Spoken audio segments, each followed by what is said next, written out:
Bienvenue sous l'arbre de mamie, là où ta mamie préférée te raconte ses histoires pour t'aider à grandir, mon enfant.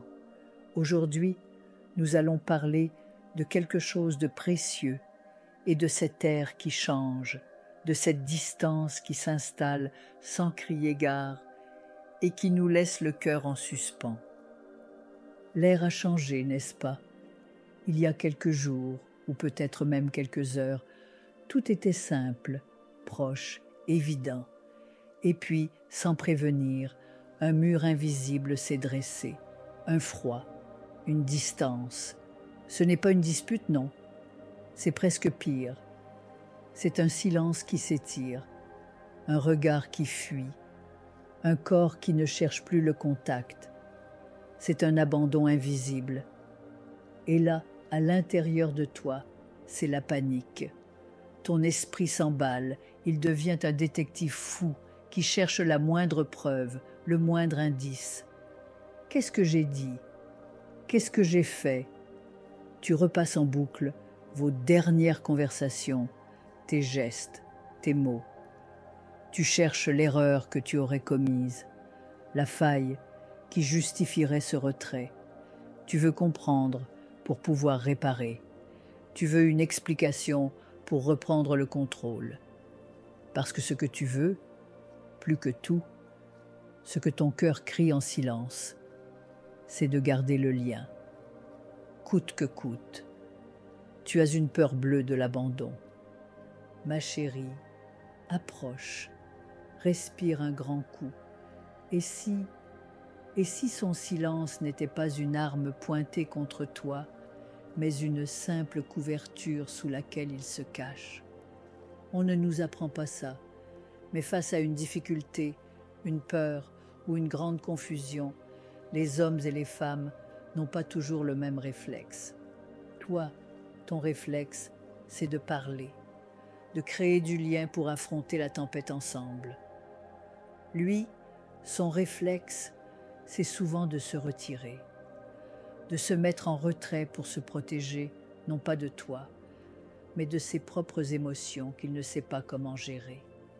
Tu attends des mots pour être rassuré, alors que lui vit le silence comme sa seule protection possible. Imagine un instant que c'est un animal blessé. Il ne vient pas vers toi en te disant « J'ai mal ici, s'il te plaît, aide-moi ».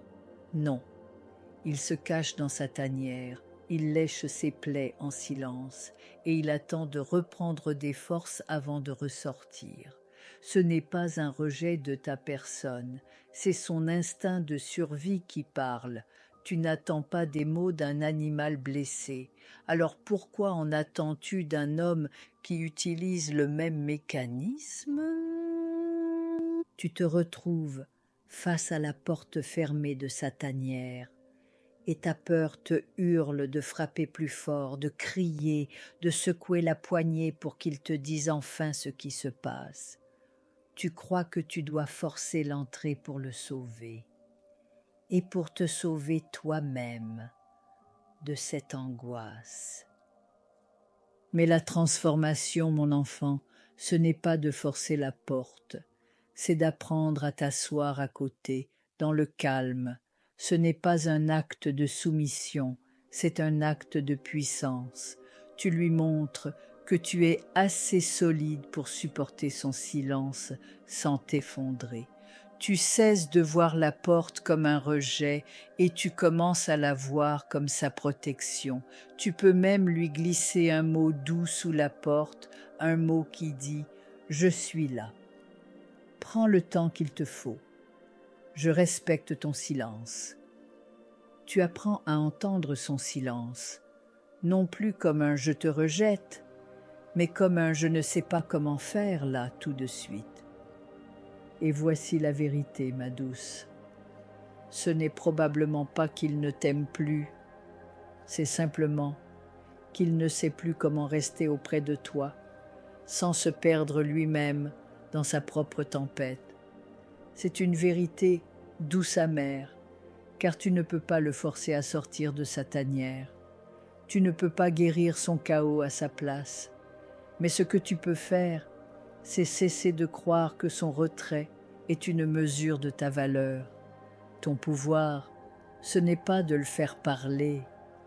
Ton pouvoir, c'est de rester la gardienne de ta propre paix, même quand le silence de l'autre est assourdissant.